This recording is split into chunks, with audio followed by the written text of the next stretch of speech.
Okay, so good afternoon. So today we're going to finish this section on local linearization. And let me write again the main theorem. Well, I will write down a slightly more general version of the main theorem, but this is what we're going to prove. So we have, here's a bounding space.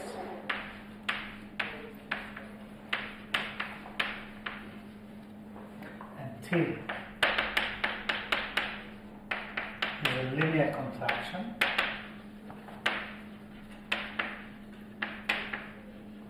Right? This means that T is less than 1. So the theorem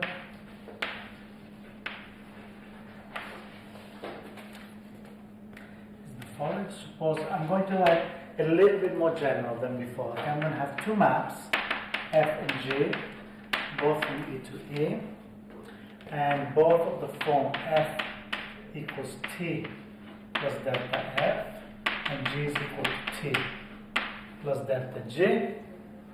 And I'm going to suppose that delta F and delta G are bounded, and Lipschitz, both of them are Lipschitz of delta F, and Lipschitz constant of delta G is less than or equal to the minimum between the conorm of T and 1 minus the minimum T. Okay, so then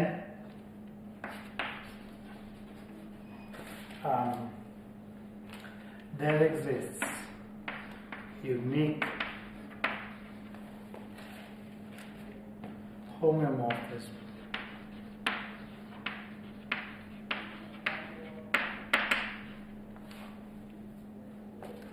H of the form identity of E plus delta H with delta H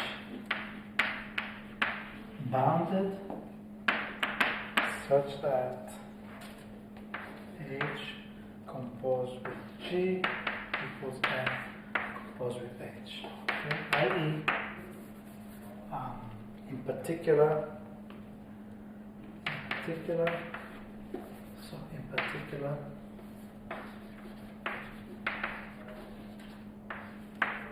F and G are topologically conjugate.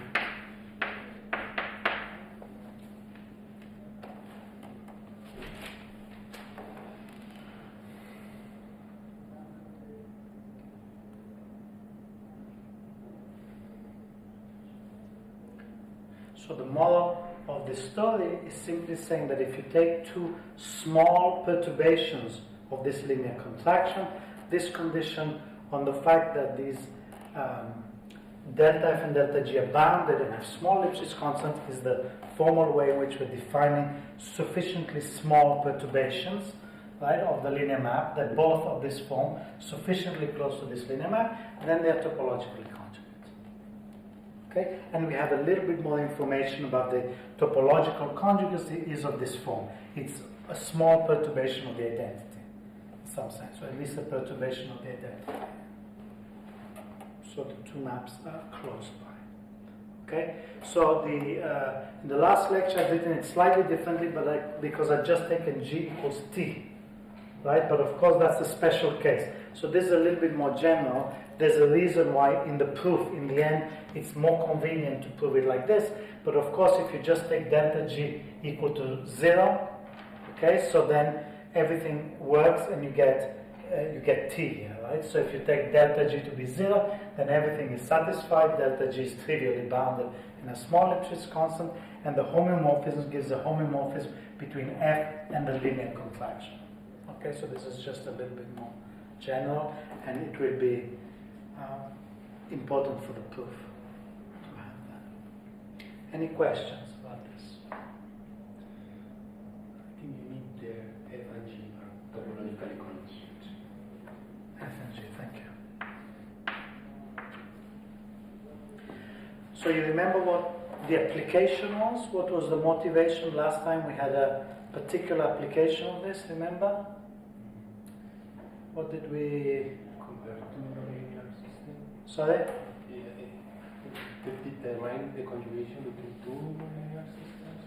Which two nonlinear systems?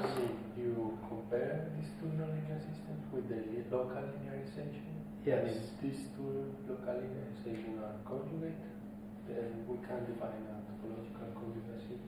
Exactly, right? So this situation where you have something that is a small perturbation of the linear map occurs in the neighborhood of a fixed point, right? If you have a fixed point and you look at then the derivative of that fixed point is a linear map, okay? And if you take the map F restricted to a sufficiently small neighborhood, then in that sufficiently small neighborhood, that map can be seen as a perturbation of its derivative, right? You can write the map locally as a derivative plus some higher order terms that satisfy this condition on the Lipschitz. So then we show, using that, we apply this theorem to show local topological conjugacy in a neighborhood of a contracting fixed point, okay, with its linear part. Okay, so as I promised, this is the fundamental theorem, right? What we did last time was just an application of this. This is really saying that these two are conjugacy, and we're going to use a new technique, which is not the technique of fundamental domains. Once you see the whole proof, it's a fairly elementary but very interesting technique, which is a fixed point. We're going to reduce it to a fixed point problem. Okay, so I'm going to try to give all the details, but at the moment I'm going to start by giving a sequence of lemmas to complete the proof, and then we will go back. Some of the lemmas I might leave as exercises, some I will prove, depending on how much time we've got. So the first, to set up the problem, really let's try to understand what we are looking for, right? So we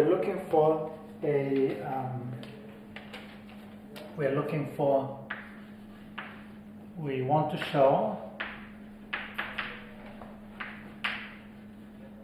that there exists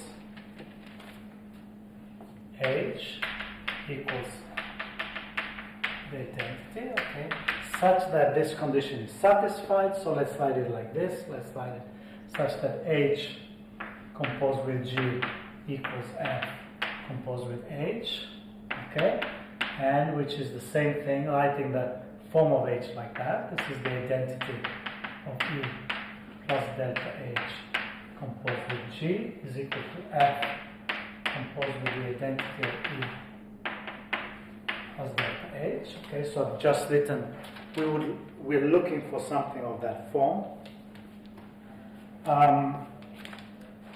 And now F is, we can write also, so at the moment we only need to write F, so we use the fact that F is of this form, and we write here identity of E plus delta H composed with G is equal to T plus delta F composed with identity of E plus delta H.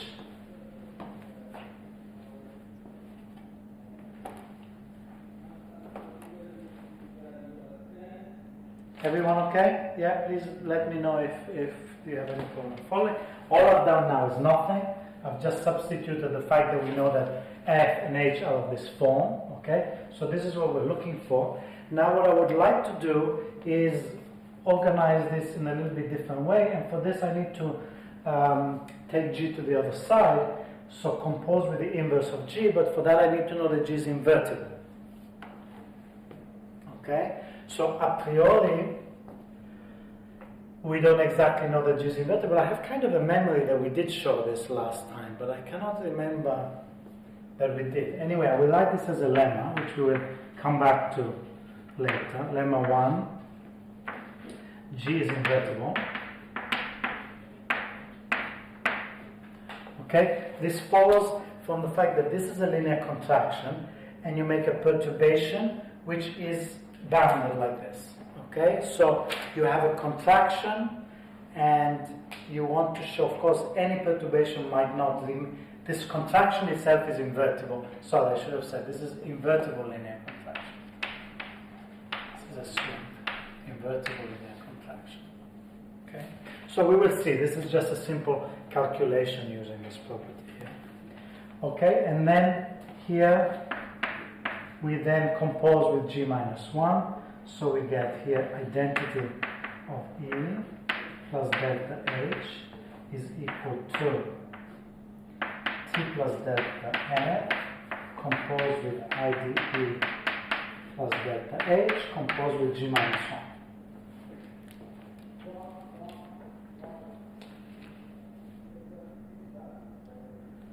Okay, and this I'm going to write one more step. So I'm going to take this identity to the other side, and I'm going to write it as, okay, I'm going to need two more lines. So I'm going to write this as T plus delta F composed with IDE plus delta H composed with G minus 1 minus the identity equals delta H.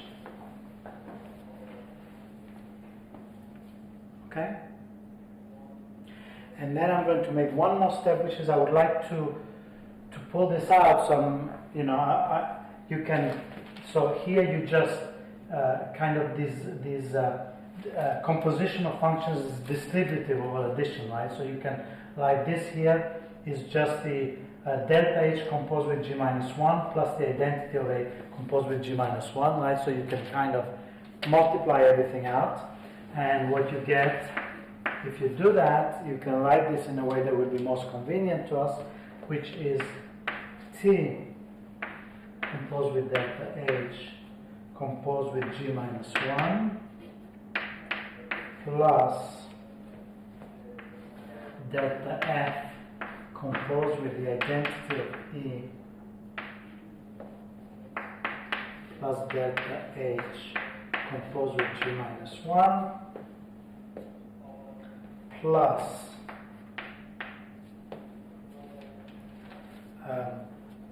T composed with G minus 1 minus the identity of E equals delta H. Okay, so this we just need to verify, spend a little bit of time and see that this is what you get. It just, there's many different ways of multiplying this out, of course, but so this here, T composed with G minus 1 is basically the composition of T with the identity with G minus 1.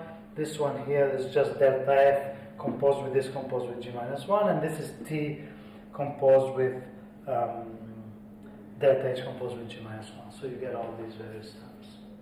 Okay?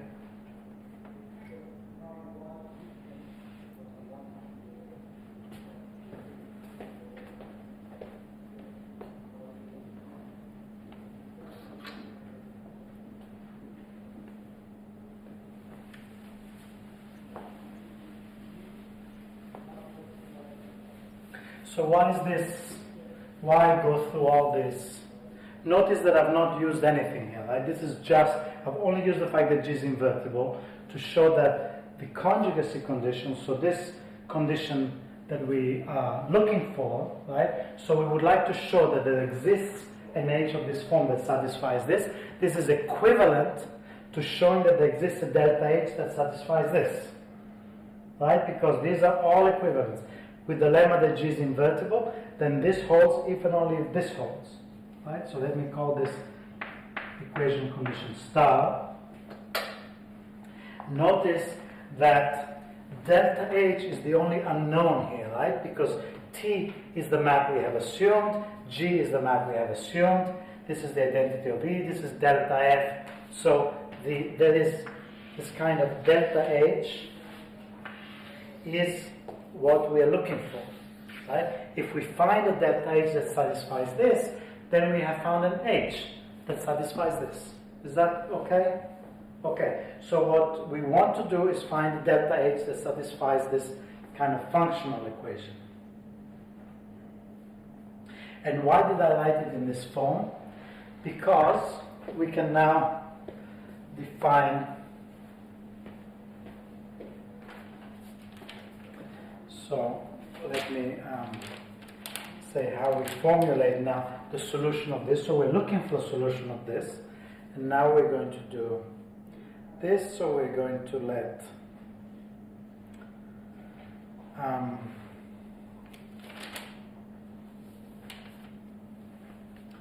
so now let E is equal to the space of continuous bounded functions from E to E.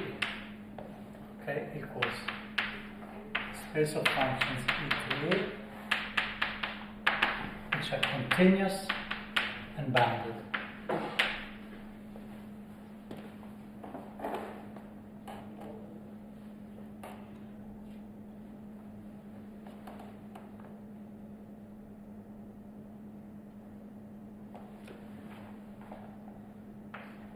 So for phi in C0b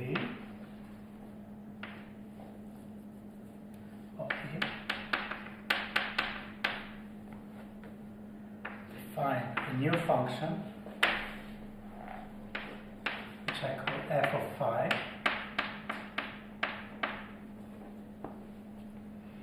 like this, using that as a model. So T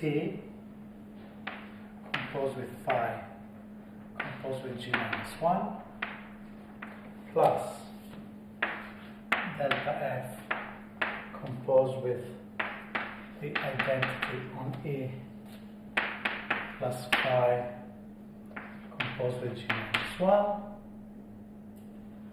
plus T composed with G minus 1 minus the identity of E.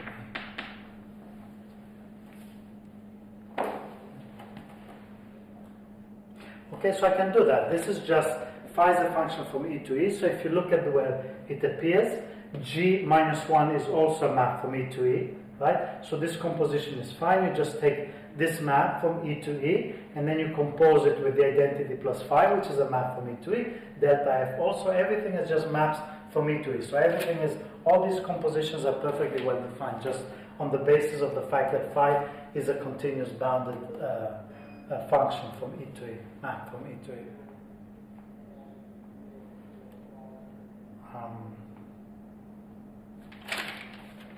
So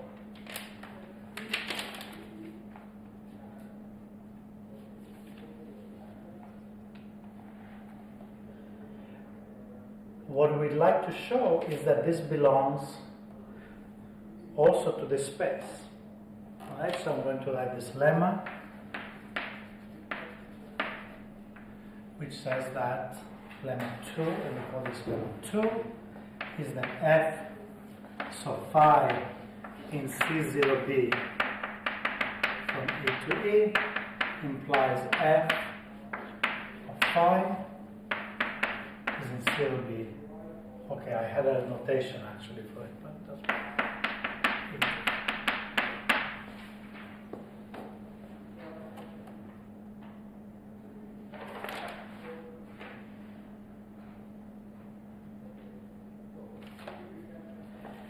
Okay, let's leave, the proof is very simple, but let's leave it for the moment. So then we have that f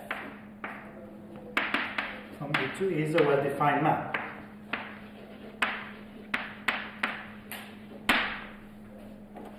So we take a function in E, we apply this, and we get E. Okay, and not only that, but what is the connection with this? Why have I written it like this? Exactly, right? So if phi, so moreover, notice that if f of phi equals phi, okay, this implies that delta H equals phi satisfies star.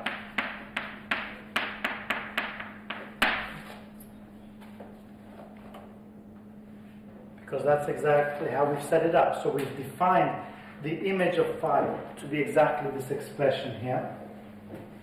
Okay?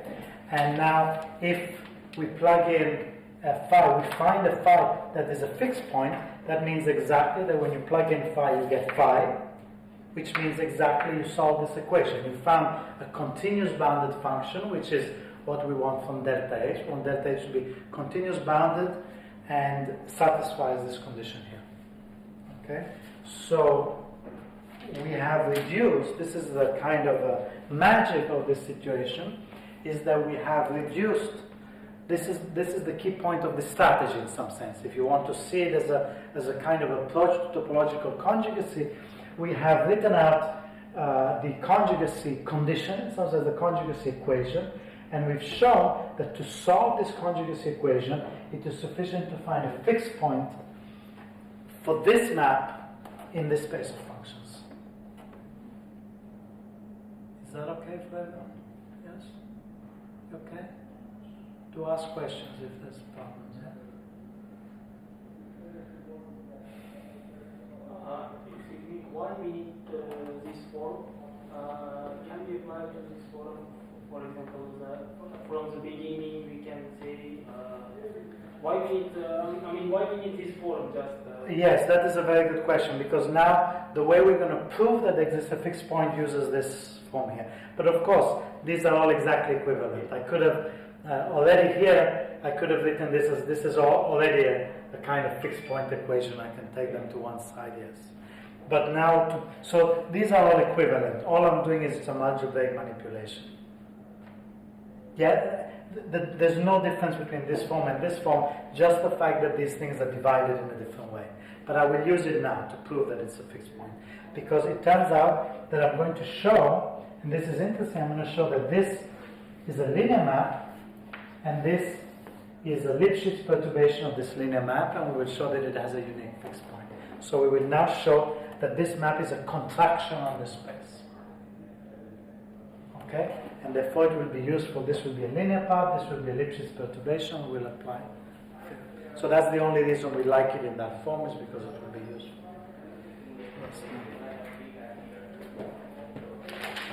So the first remark, the next lemma we want, which again I think I will just leave as an exercise, is the fact that this space here, E, is a Banach space. So to find a fixed point, we will show that this is a contraction, okay? And we want to apply a fixed point for we want to show there's a contraction in a complete metric space. So the lemma is that E is a Banach space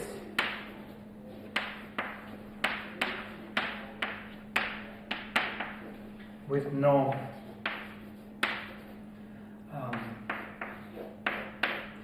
phi of E is equal to what is it? Supremum. Yes, so just the supremum over all x in E of phi of x. Remember that this is bounded, right? By definition, these are all bounded, so there is the supremum is well defined, it's finite. So to be honest, when I was looking at my notes, I realized that I did not prove this, and I thought about it a little bit. I'm not sure if it's completely elementary or if it's non-trivial. I don't think it should be difficult. I think it should be fairly standard, but I confess that I've not got it in the notes. So it might turn out to be a little bit more difficult than it looks, but I don't think it should be. Okay, if you've done, you're doing now, or you've done the functional analysis course? You're doing it now. If you have problems, ask your teacher about the functional analysis course. Okay. Okay, so Banach space in particular means it's complete with this norm, right? I mean, so it's a linear space. The fact that it's a linear space is quite easy to see. If you have two such functions, and the linear combination is also such function, so it's easy to see that it's a linear space. What is not completely obvious is that it is complete under this norm. That's the crucial point. But then all we need to do to show that there exists a unique fixed point is to show that F is a contraction in this norm, right? Because it's a complete metric space, it's a contraction, so then we will get a unique fixed point. So that's what we want to show.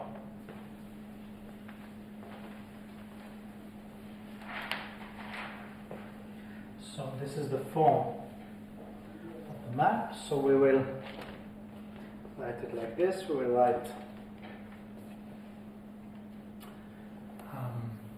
So we show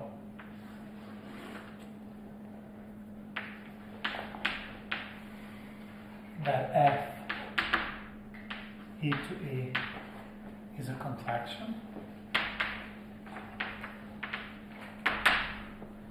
Okay, we write F is equal to T plus delta F, where T is equal to, so T of phi is equal to T composed with phi composed with G minus 1, right? And delta F of phi is equal to this other part here. So this is delta F composed with identity of E plus phi composed with G minus 1 plus T composed with G minus 1 minus identity of E.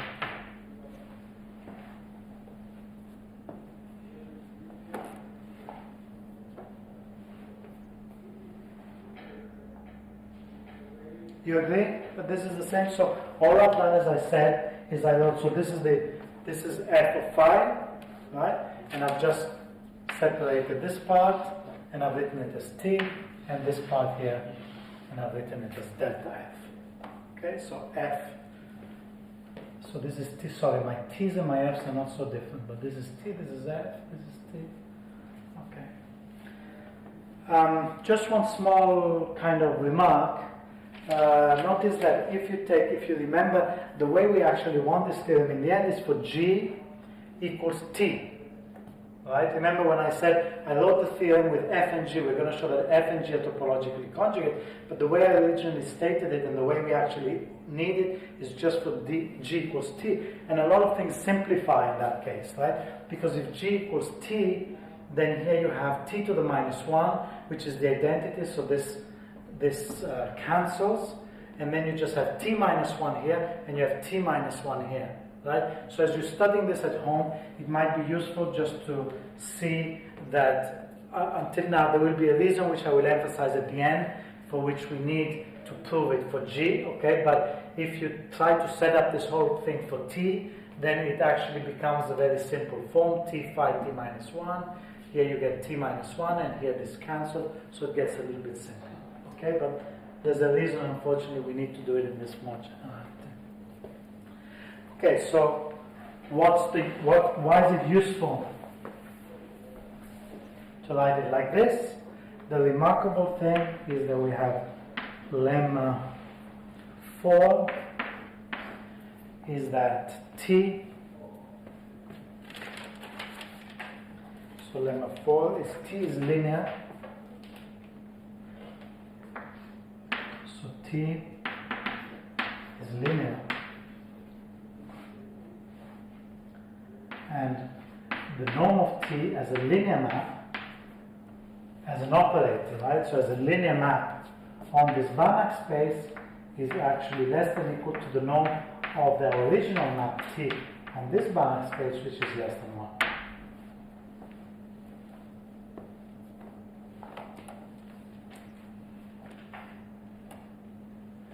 Linear in the function, right? Linear in this, because T is a map from this space of bounded continuous functions to themselves. And lemma 5 is that delta F. So here delta F is Lipschitz. Okay. And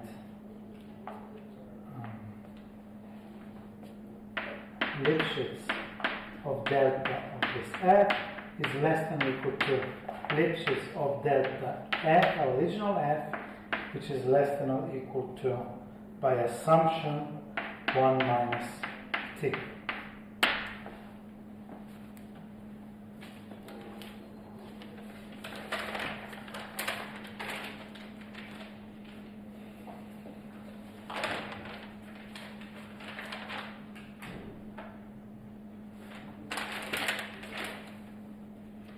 Okay, and then this implies that so corollary of these two, so it follows from this that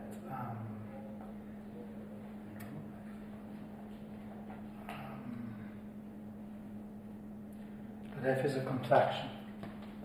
Corollary F is a contraction, and so has a unique fixed point.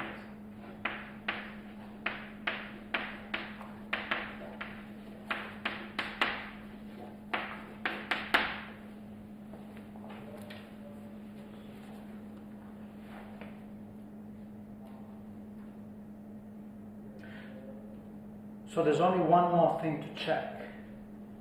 What is missing to check? So we have, as I said, we had that condition star, so we were looking for the fixed point in the space of continuous bounded functions, right? So we have, through this sequence of lemmas, so we set up this Banach space here. We said that if we find a fixed point, then delta H equals phi satisfies star. Okay, so this gives the conjugacy, but what is still missing? So the conjugacy is of the form H equals the identity plus delta H. Okay, but we need to show that this conjugacy is invertible, it's a homomorphism. At the moment, this is not yet included in all of this, right? So we have shown, by this sequence of results, we've shown that there exists a delta H that gives a fixed point for this, and therefore that satisfies the conjugacy equation. So let me write this down. So by this, let me leave these lemmas here maybe because we will look at them again. So this implies, so there exists delta H in E, which is the space of bounded continuous functions, E to E, okay, such that H is equal to the identity E plus delta H satisfies, so how did I write it before? Satisfies F composed with H equals H composed with G. Okay? So it satisfies the conjugacy equation, but notice that the way we've written here, H does not need to be invertible. So this can be satisfied, but this, without the specification that H is a homomorphism, this does not make it into topological conjugacy. Okay, we satisfy this equation, but we want to satisfy this equation for a homomorphism. Now, if you take the identity is very fragile, right? You make a small perturbation of the identity, it's not at all obvious that this perturbation will be invertible, right? So it's easy to make it non-invertible. Okay? So the final thing we need to show is that this is that this particular delta H that we found, that identity plus delta H is homomorphism. And so this, I will write it as a final lemma, which is that lemma 6. So H equals identity E plus delta H is a homomorphism.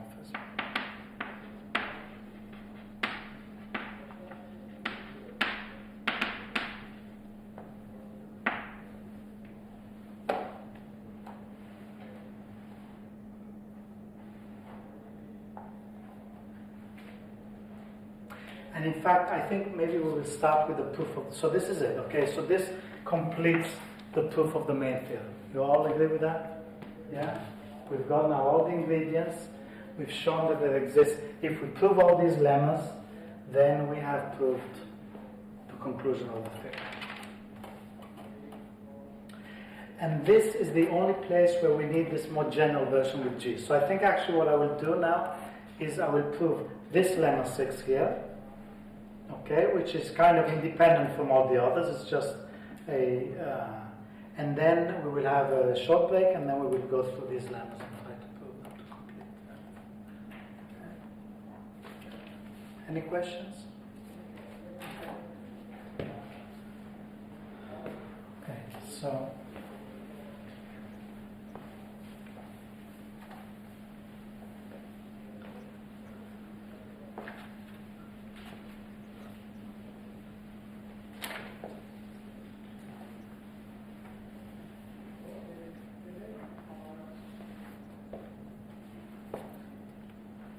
So how do we know that this particular perturbation of the identity is invertible? It's not automatic, right? We somehow need to use the way this was constructed. It somehow needs to come out of the fact, not just from the fact that this is Lipschitz continuous and bounded, but somehow a little bit more information.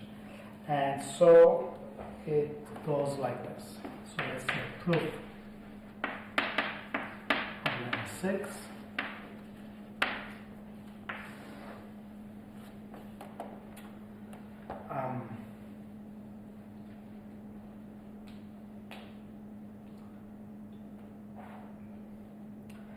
Okay, so we have H satisfies this. Let me call this equation here, I don't know, I've already got a star, so let me call it double star. This is the conjugate equation that this satisfies. So by assumption,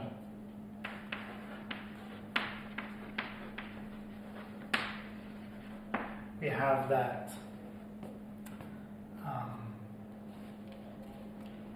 Okay, so I've got it a little bit. I'm sorry, if you don't mind, I'm just going to swap F and G. Well, actually, sorry, it doesn't matter. It doesn't matter. So we have F composed with identity plus delta H is equal to identity plus delta H composed with G.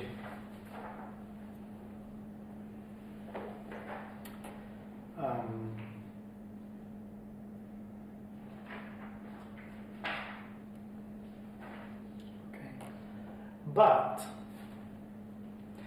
if you remember, right, the whole construction was done in some sense in terms of F, right?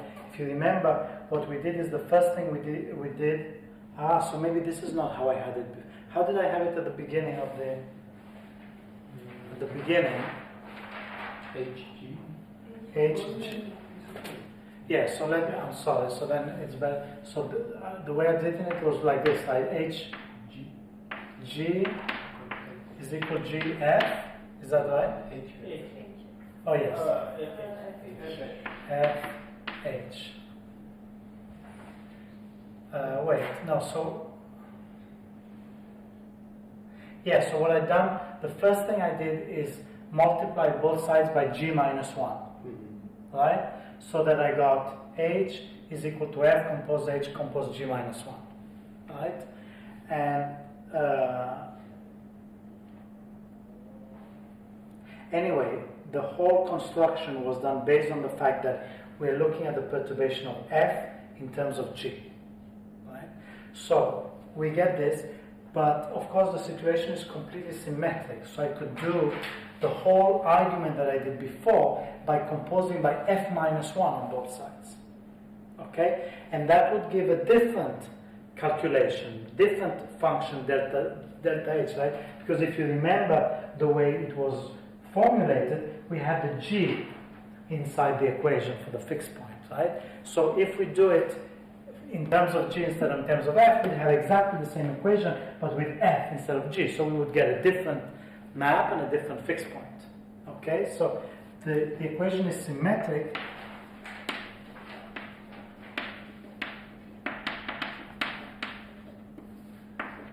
Symmetric, and so applying the same argument,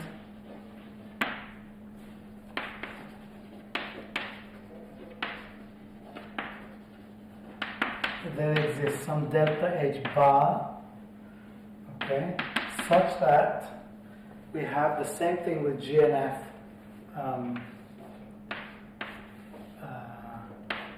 with G replaced by F. So you just swap the two and you get identity plus delta H bar equals identity plus delta H bar composed with F. Okay, so it's just doing twice the same argument, once in terms of G and once in terms of F. And this is exactly where, this is the only place in the proof where we're going to use the reason why we had to do this whole argument with G instead of just T minus 1, because we want this symmetry, right? We don't want to use the fact that this is a linear map. We want to use the fact that F and G, both of them are perturbations of linear map, so that we can do the same thing and we get two different conjugacies, okay? And then we are going to therefore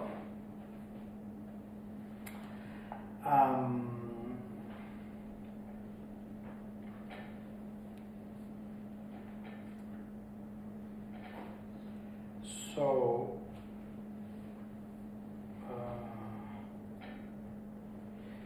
I'm going to compose both sides by this. So composing both sides from here,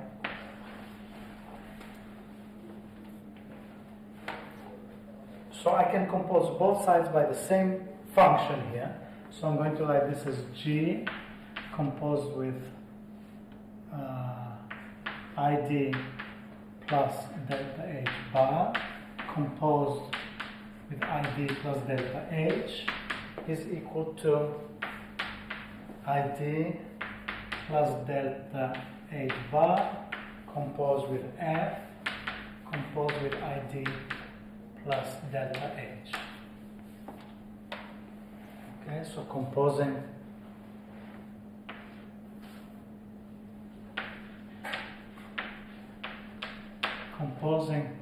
both sides on the right by ID plus delta H.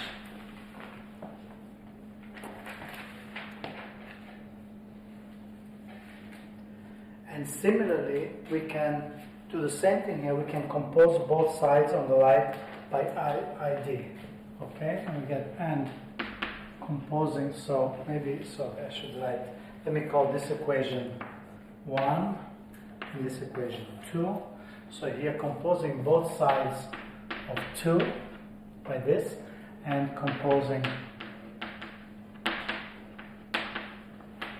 both sides of 1 by ID plus delta H bar, we get F composed with ID plus delta H times ID plus delta H bar. I hope this is going to work out, and this is equal to ID plus delta H composed with G composed with ID plus delta H bar.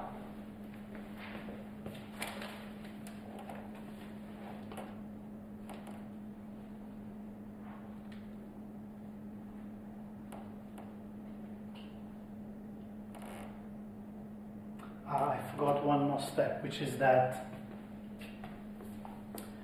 using the fact that in both cases we have this conjugacy, then here F composed with identity plus delta H is equal to identity plus delta H composed with G. Right? So this is equal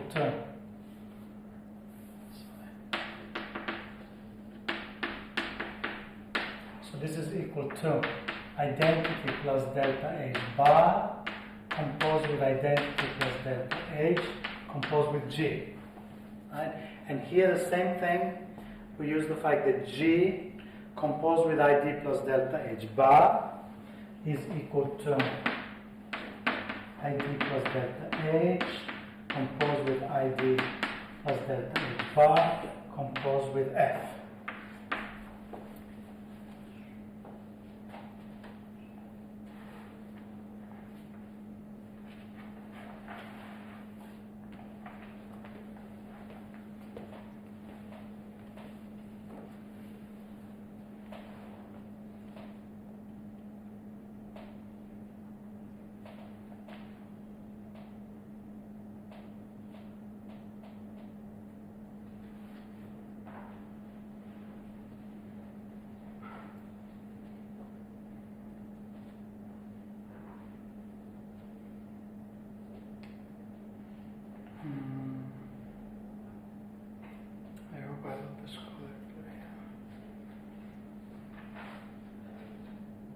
So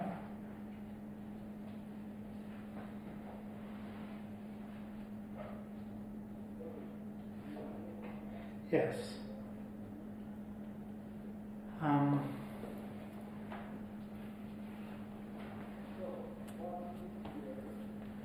So in both cases we have F composed with this equals, okay, here we have these the composition of these two terms here.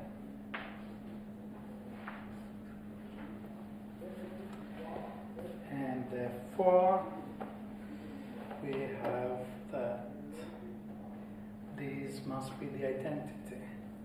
So what else do we need to say? I mean, the conclusion is that this composition is the identity because F composed with whatever this function is equal to this function composed with F, and therefore, wait, so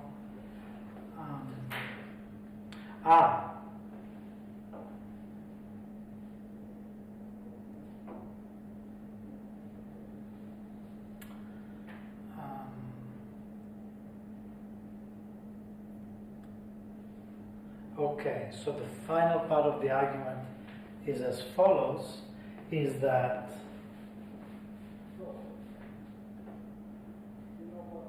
okay, so what do we need to show, right? So we need to show that this is the identity.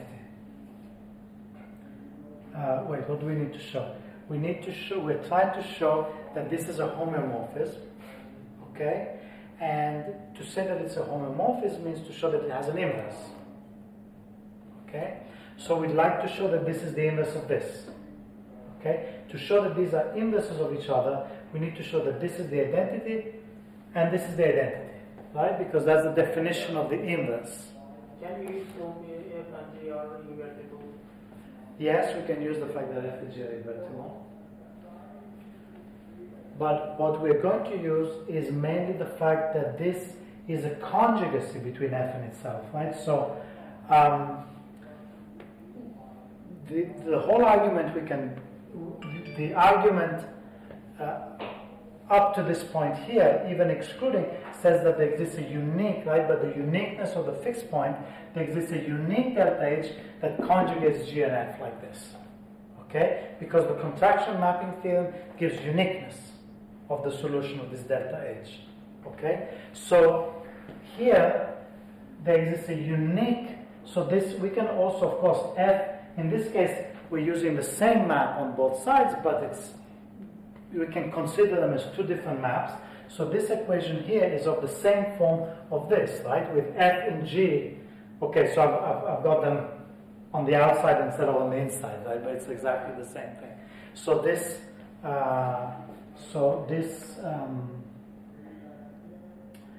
so how should I say this? Is that so analytically we can construct the functional and try to see that the identity is the fixed point of the functional for F, maybe? We already know this. This is exactly the point. This is the observation. So notice that. Okay, so let me try to write out what I'm trying to say, which is not. Notice, so let's give this a name. Let's call this psi. Psi. And this here is also psi. This is the same psi. Okay. Notice that we have F composed with psi equal psi composed with F, okay, and so this is an important observation, and psi belongs to E, which is the space of bounded continuous functions, because if you take if we take ID plus phi composed with ID plus phi prime, okay, where phi and phi prime belongs to continuous bounded functions, then when you take this composition, okay, this is equal to the identity plus phi plus phi prime plus phi composed with phi prime, which is also continuous bounded function, which is also an E. Okay, so the fact that delta H and delta H prime belong to E by construction means that this composition of these two functions also belongs to E. Okay, this is the little argument. You just take the composition of these two. If you have two maps phi and phi belong to E, this belongs to E. Okay, so we have a conjugacy between F with psi conjugates F to itself, and psi is a continuous bounded function. And what we've just proved is that there exists a unique continuous bounded functional of the form. So phi. Maybe I should write this as the psi should be the identity. So this is the identity plus this, right? So maybe I should write this is identity plus psi. So that's how I should have written it to keep the notation consistent. So F composed with the identity plus psi equals the identity plus psi composed with F. Right, this is what I meant to write here. So I'm going to write this as an identity plus phi, which is justified by this, right? Because if we take the composition of two functions where the form is identity plus a bounded continuous function, composed with identity plus a bounded continuous function, we get another function that is the form identity plus a bounded continuous function. Okay, so this composition is of the form identity plus a bounded continuous functions. So I write it like this, okay? And therefore, this whole equation is written like this: F composed with this identity plus bounded continuous function, which is this, okay? But by what we've just proved,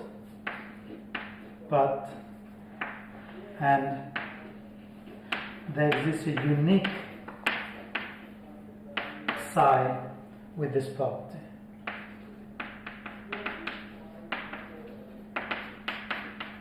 We didn't prove that. We proved that there's a unique psi such that HOG equals FOH, right? Not FO. So I think the way to do it is to compose. No, it's the same thing. It's the same thing. We had used the fact that G minus 1 was invertible. Remember the very first book where I wrote the sequence of equivalent inequalities. We started with an equation F like this form, and then we ended up with the form where we had this fixed point, where we had the equation with a function of H, delta H equals delta H. But those were equivalent, those two. If that's your remark, or maybe I misunderstood your remark. I mean, we proved that there's a unique, this is what we proved. There exists a unique delta H in bounded and continuous, such that identity plus delta H satisfies this condition here. Okay. So what I was suggesting is composing this equation with the identity plus psi, and using the identity we just proved, and concluding that H itself, using that H itself is unique would imply that psi is equal to 0. Sorry, so you mean that we've got the H's on the outside instead of on the inside? Is that what you were saying? Yes. You're right, yes, sorry. So this is not really an issue, but you're right. Strictly speaking, I should have written things. Yes, so let me find a different way to resolve this problem and to write it like that. because in fact, when I copy this from that, that's how I wrote it, right? So F composed with H equals H composed with G. That's what I meant. Okay, because this is how I started with this, and that's how I wrote down these two inequalities here. Yeah, sorry, so that was just a mistake that I wrote in that way. Of course, it's the same thing, because if F and G are invertible, you can multiply both sides. So the starting point is that we have established a unique solution to this equation for any F and G satisfying the conditions that we want to satisfy. Okay. In particular, also this shows that if G is equal to F, okay, then also exists a solution of this form. But the only possible solution is that if F is equal to G is the identity map by uniqueness. Because the identity map is certainly a conjugacy between F and itself. If you put the identity map here, it works. By uniqueness, therefore, it is the only one, and therefore, by uniqueness, there exists a unique psi with this property, and psi must be equal to the identity. Psi equals identity, and so this implies that ID plus psi, that psi is equal to 0, right? And therefore, this means that this is the identity. So psi is equal to, not psi is equal to 0. This means that ID plus psi is equal to the identity, and this means that psi is equal to 0, and this means that ID plus delta H composed with ID plus delta H bar is equal to the identity.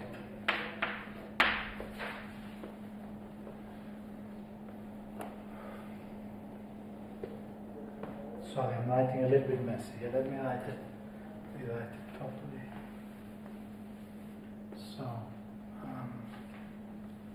okay.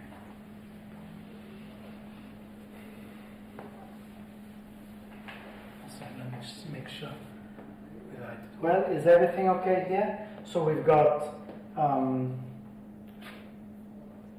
we got this form here, right? We got this conjugacy between F and itself. This conjugacy here, each of these functions is of the form identity plus psi. This is identity plus psi, they're the same. So that means that we have a conjugacy between F and itself, given by a function that is of the form identity plus psi. Okay, but where psi is bounded and continuous, but we know that there can only be a unique conjugacy of this form between the two, and we know that the identity is such a conjugacy. So the only possibility is that this is actually the identity, right? So we must have, okay, so psi is equal to 0, and so we have that identity plus delta H composed with identity plus delta H bar is equal to the identity. Okay? And then if you know, strictly speaking, to show that two functions are inverses of each other, you need to show that also when you compose them the other way, they also give you the identity, but it's exactly the same calculation on this side, right? And similarly, we get that identity plus delta H bar composed with identity plus delta H is equal to the identity. Okay? So this implies that ID plus delta H bar is the inverse of identity plus delta H, and so H is invertible.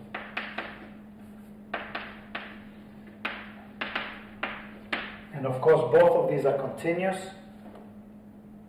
because delta H bar is a continuous bounded function, so both are continuous, and so it's a homomorphism. And a homomorphism.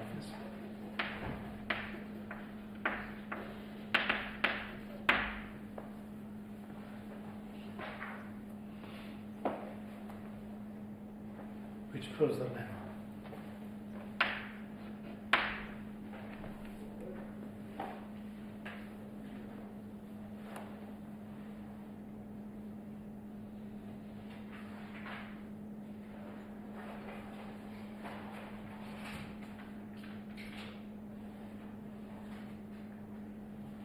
So funnily enough, the whole reason about using that G was just because of this, because we need to do it twice. We need to do it here, we need to do it here using G, and then use the fact, this fact to show that this are necessarily invertible.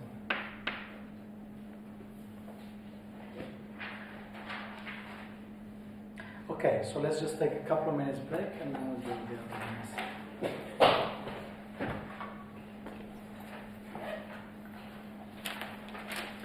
Okay, so we have a few lemmas to fill in to complete the proof. So all we need to do is those lemmas. None of them are particularly conceptually complicated, they're just some calculations.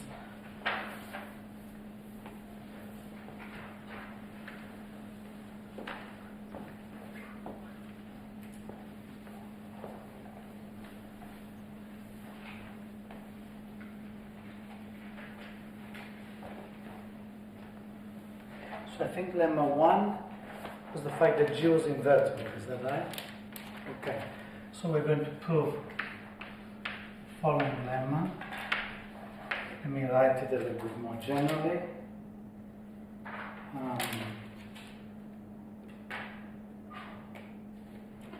So G, if G is equal to T plus delta G, with Lipschitz of delta G less than equal to T minus 1 minus 1. Okay, this implies that G is a homomorphism.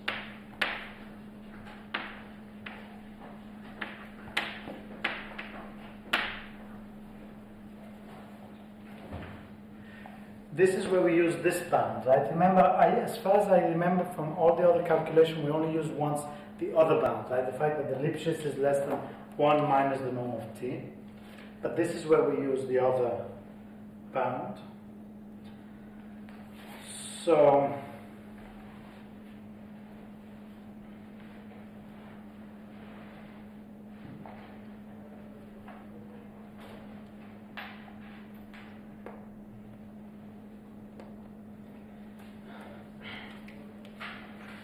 proof.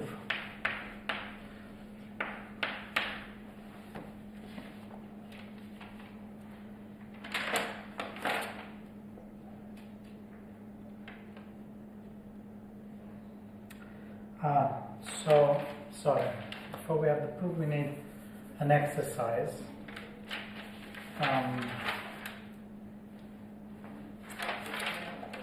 Okay. So we're going to use another theorem which is in the notes.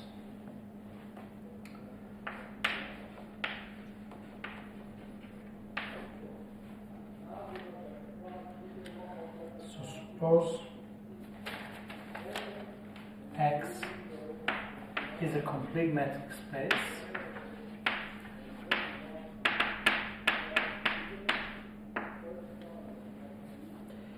and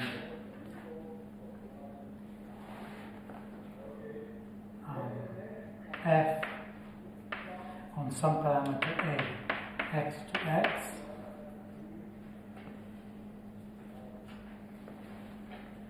is a family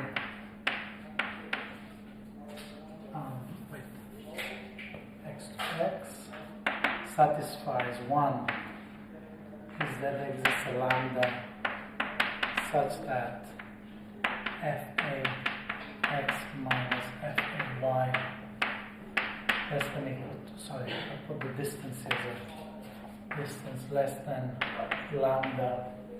So there exists lambda in 0, 1, okay, such that the distance is lambda xy for all xy in X and for all A in some parameter space. So this is A in some parameter, let's say some interval of parameter space.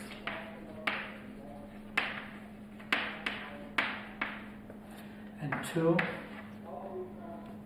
f of a depends continuously on the parameter.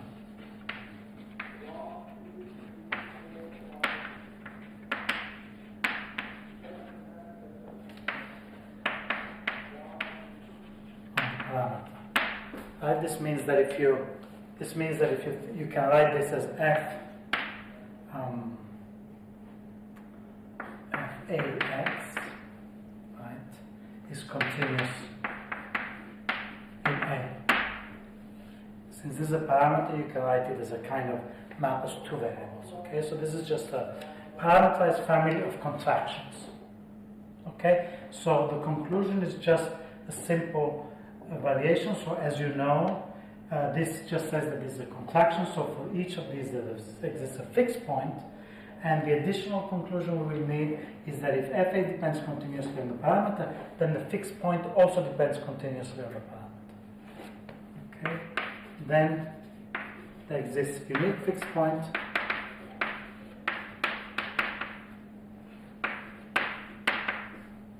P of A for each A, and P of A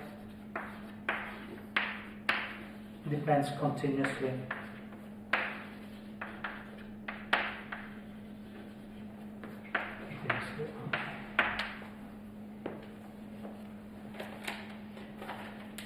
So we leave this as an exercise. It's actually very simple. It's in the notes also. Okay, so it's just the next couple of lines in the proof of the contraction mapping thing I mentioned in the note. In fact, maybe it was in the exercise also. This or not? This continuous dependence of the fixed point.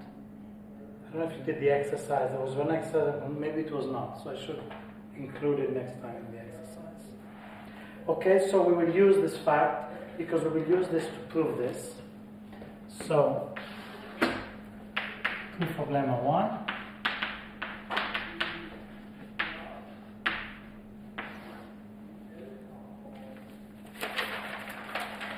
So why do we use that? Well, we need to show that G is a homeomorphism.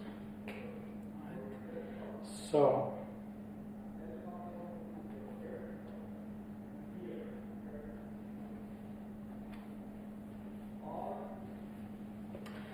first we show that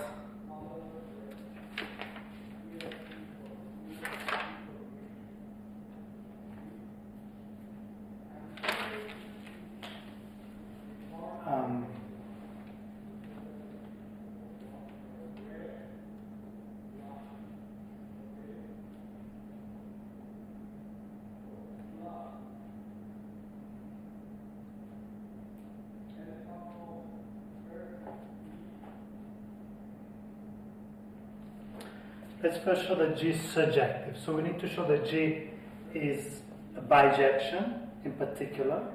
Right? So show G is surjective.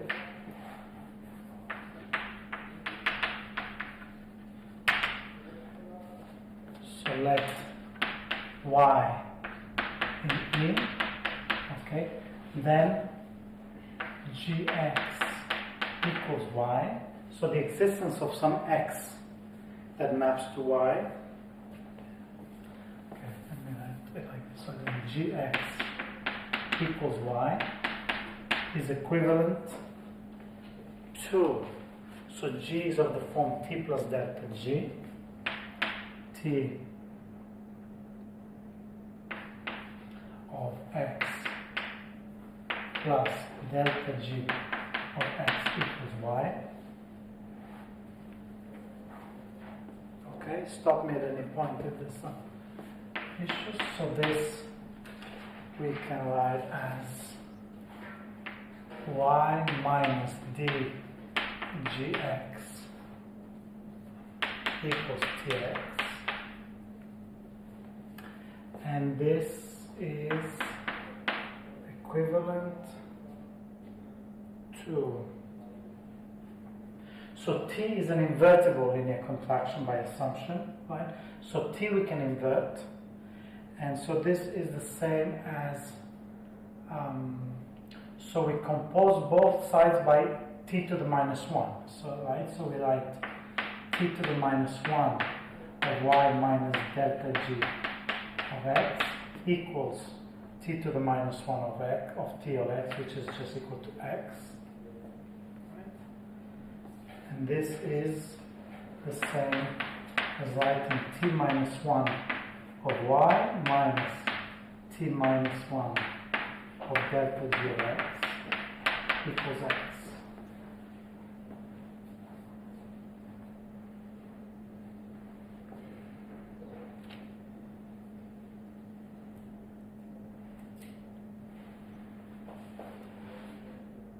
So we're trying to show that there exists a y that satisfies this. Okay? So we write let theta of y, here now from e to e, defined by theta y of x is equal to t minus 1 of y minus t minus 1 composed with delta g of x.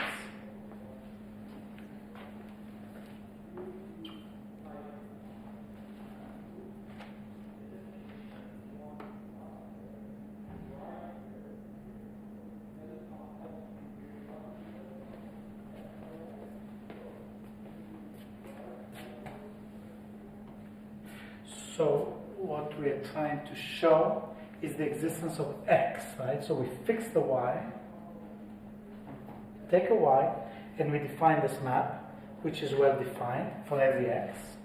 Right? This is a map in x. So for every x, we associate delta g of x, which is a point in e, t minus 1, minus t minus 1 of y. Everything here is defined and is fixed in y, right? So this is a map in x. And if we find a fixed point, so again we are repeating here all these fixed point arguments. If we find a fixed point, then we have found a map, a point x which satisfies this, and therefore satisfies this, and we've shown that there is such an x. Okay? So we find a fixed point. So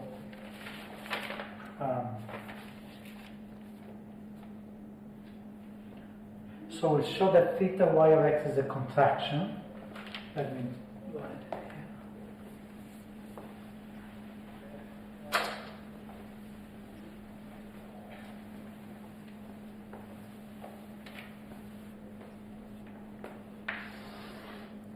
So let for x and x prime in E, we have theta y x minus theta y x prime is equal to, okay, so this is the map here, so this is t minus 1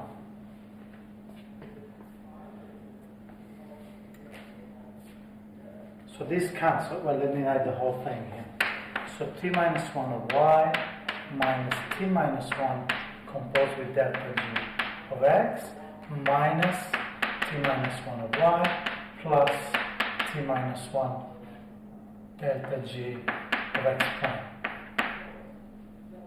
Right? And so this is just equal to, so these two cancel, so this is equal to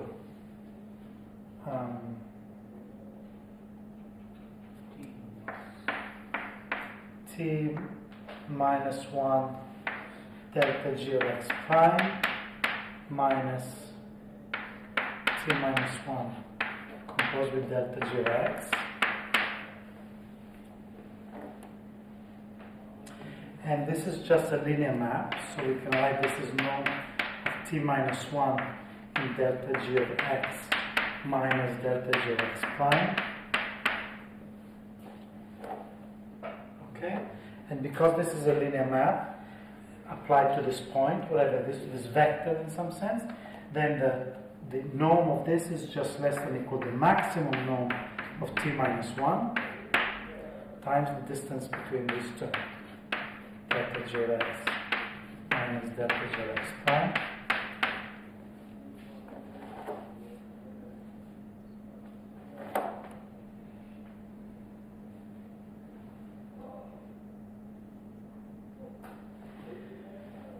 when this is less than or equal to t minus 1 times what is bounded, what is this bounded by?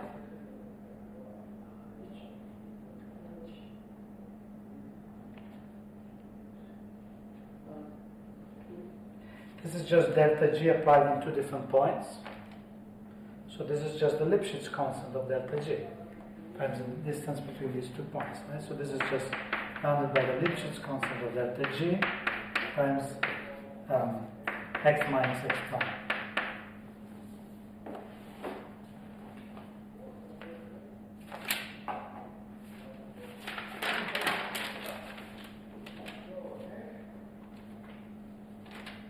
Okay, this is just delta G is one function, right? Delta G applied next minus delta G applied next prime. It's just less than or equal to Lipschitz constant times this. And now by assumption the Lipschitz constant is less than or equal to t minus 1 minus 1. Okay? Some of less, we need this is smaller than more or equal variable. Yes, so we have, yes, this is our assumption is that this is, that this is less than 1, because in fact we have that this is, by assumption it's less than 1 minus, yes, you're right, so let's, you're right, in the original theorem this Lipschitz constant is less than the minimum between this and 1 minus the norm of t.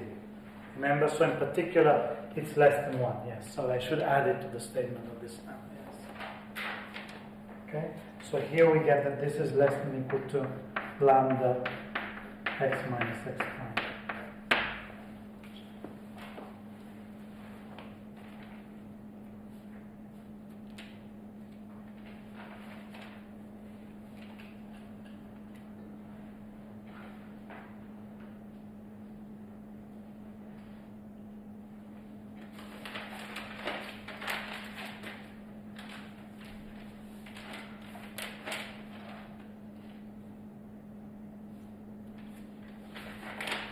So what have we concluded here? We have concluded, one, that there exists a fixed point, right? Because theta y is a contraction, okay? So this implies theta y is a contraction, okay? So this implies there exists a fixed point.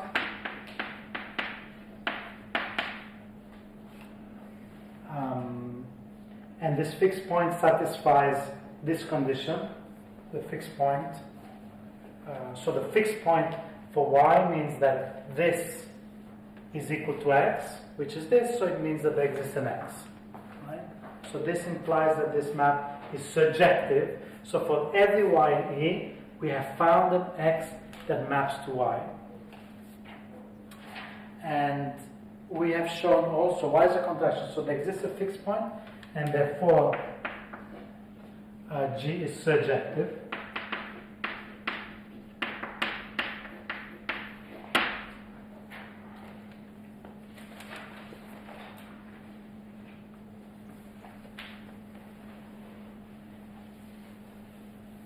And we've also shown that this fixed point depends continuously.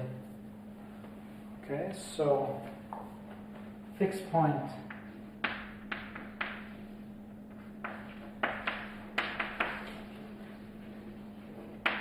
depends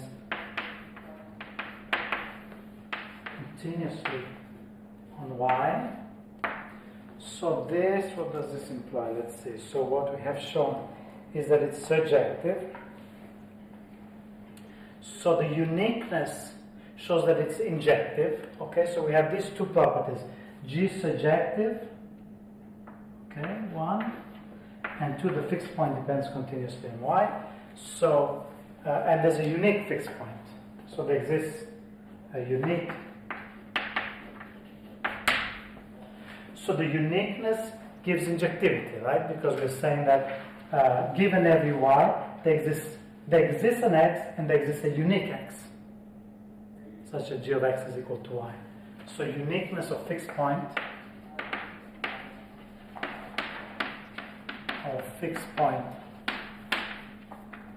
of theta y implies injectivity, so uniqueness implies injectivity. Okay, so F e to e, sorry, G e to e is a bijection. Okay, and then the continuous dependence of x on y implies continuity, yes. So the fact that x depends continuously on y implies that the inverse is continuous. Okay? So continuous dependence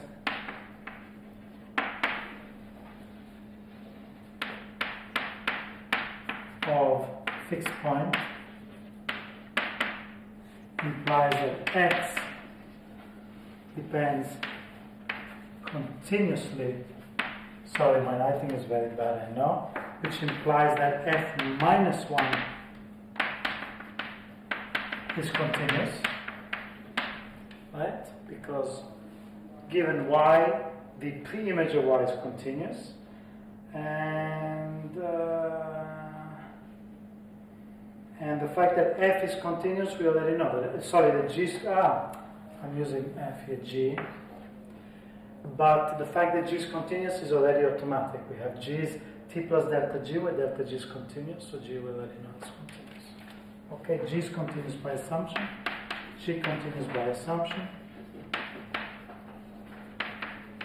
Okay, so g is a homomorphism.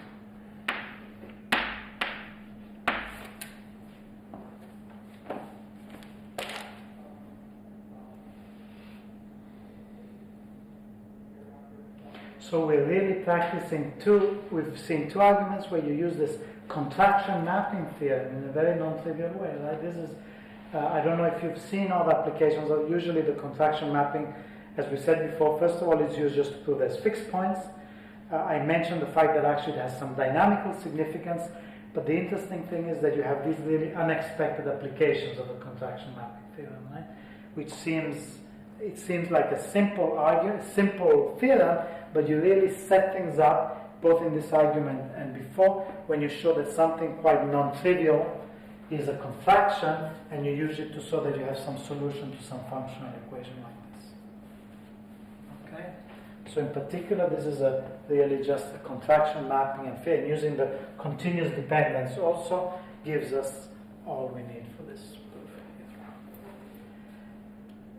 Okay, so let's see, I don't know if maybe I will leave the other lemmas. So the other lemmas was that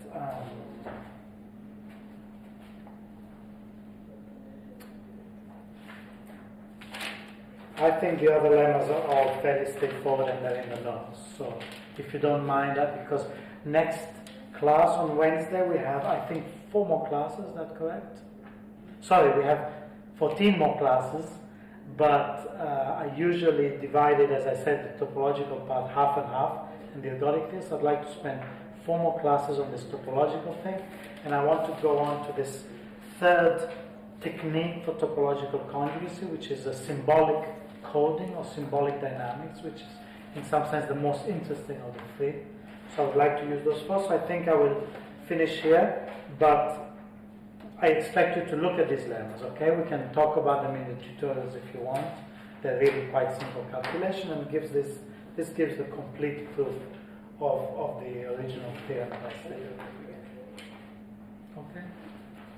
Okay. Thank you very much.